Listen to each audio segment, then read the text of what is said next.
بسم اللہ الرحمن الرحیم۔ قرآن مجید کا زندہ معجزہ سائنس سے ثابت ہو گیا۔ پانی کے مالیکیول پر قرآنی آیات کے اثرات نے دنیا کو حیران کر دیا۔ جاپانی سائنسدانوں کا حیران کن تجربہ۔ ورلڈ نالج کے ساتھیوں، السلام علیکم۔ دوستو، دین اسلام اور قرآن مجید کی حقانیت آئے روز ہمارے سامنے آتی رہتی ہے۔ جو عقل اللہ رب العزت نے انسانوں کو عطا فرمائی، وہی ہمارے سامنے نبی کریم صلی اللہ علیہ وسلم کے ارشادات کی سچائی ثابت کر دیتی ہے۔ انسان پچھلے کئی سالوں میں بہت زیادہ ترقی کر چکا ہے اور اس ترقی کے ساتھ ساتھ مزید کائنات کے راز جاننے کی کوشش میں لگا ہوا ہے۔ حالانکہ یہ ساری کی ساری ترقی اور انسانی عقل و سمجھ محض اللہ تعالیٰ کی طرف سے ہے، جس کی مدد سے انسان کائنات کے راز جاننے کی کوشش میں مصروف ہے۔ نسل انسانی کے لیے اس دنیا کو بہتر سے بہتر بنانے کی کوشش کرتا رہا ہے۔ حال ہی میں ایک جاپانی سائنسدان کی طرف سے ایک ایسی دریافت سامنے آئی ہے جس نے قرآن مجید اور اس کی حقانیت ہی نہیں بلکہ اس کے ایسے اثرات انسانوں کے سامنے رکھ دیے ہیں جسے جان کر خود سائنسدان بھی حیران ہیں۔ یہ دریافت کیا ہے؟ یہ کس طرح سے دریافت سے انسان کو فائدہ ہو سکتا ہے؟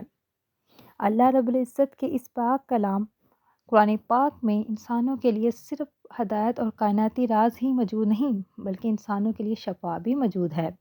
اس سلسلے میں قرآن کریم میں ارشاد ہوتا ہے کہ ہم نے یہ قرآن نازل کیا جس میں لوگوں کے لیے ہدایت اور شفا ہے۔ یاد رہے، یہ شفا انسانوں کے لیے دو طرح سے ہے، یعنی شرک جیسی بیماری سے ہدایت کی مان شفا، اور جسمانی عوارض اور بیماریوں کے لیے بھی شفا نازل کرتی ہے۔ جدید سائنس پڑھنے والے یہ بات جانتے ہیں کہ مادہ اور انرجی ایک دوسرے کی شکلیں ہیں، یہ ایک دوسرے میں تبدیل ہو سکتی ہیں۔ اس بات کو ثابت کیا ہے کہ ہندو سائنسدان آئنسٹائن نے اپنی مشہور زمانہ کتاب جنرل ریلیٹیوٹی میں مساوات میں بیان کیا ہے۔ دوستو، یہودی، عیسائی، مسلمان یا کسی بھی مذہب کے ماننے والے انسان کامیابی صرف اللہ تعالیٰ کے ہاتھ میں ہے۔ نبی پاک صلی اللہ علیہ وسلم کے دور زمانہ میں بھی بہت سے لوگ قرآن آیات کو دم کر کر شفا حاصل کرتے تھے۔ یہ ہمارا یقین بھی ہے اور ہمارے ایمان کا حصہ بھی۔ قرآن آیات کا دم کر کر شفا حاصل کرنے کے معاملے میں ہمیشہ سے کافر اور مشرکین شکوک میں مبتلا رہے ہیں۔ دوستو، آج سائنس کی جدید آمد کے بعد انسان یہ جانتا ہے کہ مادہ اور انرجی ایک دوسرے میں کنورٹ ہو سکتے ہیں۔ تب ان اعتراضات میں شدت آ گئی تھی کہ آخر قرآنی آیات کیسے بیمار جسم کو انرجی یا شفا دے سکتی ہے۔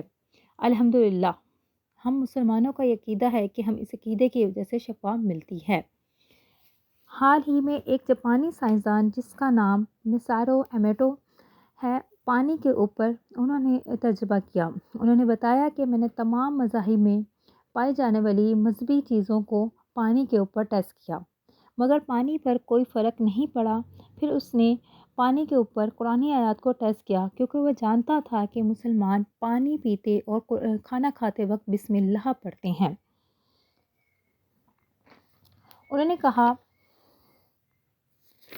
کہ جب میں نے قرآن پاک کی آیات پانی پر دم کی، خاص طور پر بسم اللہ الرحمن الرحیم کو پڑھ کر پانی پر دم کیا، تو اس قطرات کا انتہائی طاقتور دوربین سے میں نے معائنہ کیا، تو انکشاف ہوا کہ پانی کے قطرے نے اپنی شکل پھول کی مانند بنا لی ہے۔ اور وہ مزید کہتے ہیں کہ ایسا دکھائی دے رہا تھا کہ پانی کے قطرے کلام الہی کا اثر قبول کر رہے ہیں۔ پروفیسر مسارو ایموٹو ایک تحقیقی انسٹیٹیوٹ چلاتے ہیں۔ وہ گزشتہ 2 دہائیوں سے پانی کی خصوصیات اور اس پر اثر انداز ہونے والے عوامل، بالخصوص قرآن آیات کے اثر پذیری اور انسانی جنس و روح پر اس کے ہونے والے اثرات کا مطالعہ کر رہے ہیں۔ انہوں نے اپنی تازہ ترین تحقیق میں آب زمزم کے بارے میں یہ انکشاف کیا کہ دنیا کا وہ واحد پانی ہے جو اثر پذیری میں بے مثال ہے۔ اگر اس پر بسم اللہ الرحمن الرحیم پڑھ کر دم کر لیا جائے تو اس کے اثرات میں کئی گنا اضافہ ہو جاتا ہے۔ ان کا کہنا ہے کہ آب زمزم دنیا میں اللہ تعالیٰ کی طرف سے ایک بہت بڑا انعام ہے۔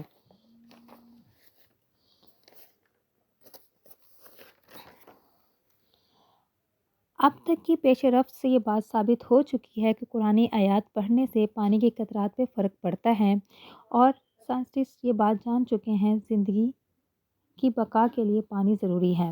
ہم جب کسی بیمار انسان کو پانی پہ دم کر کے پلاتے ہیں تو ان کو قرآنی آیات کی وجہ سے ہی شفا ملتی ہے، جو ہمارے ایمان کا حصہ ہے، اور یہ سائنس نے آج ثابت کر بھی دیا ہے۔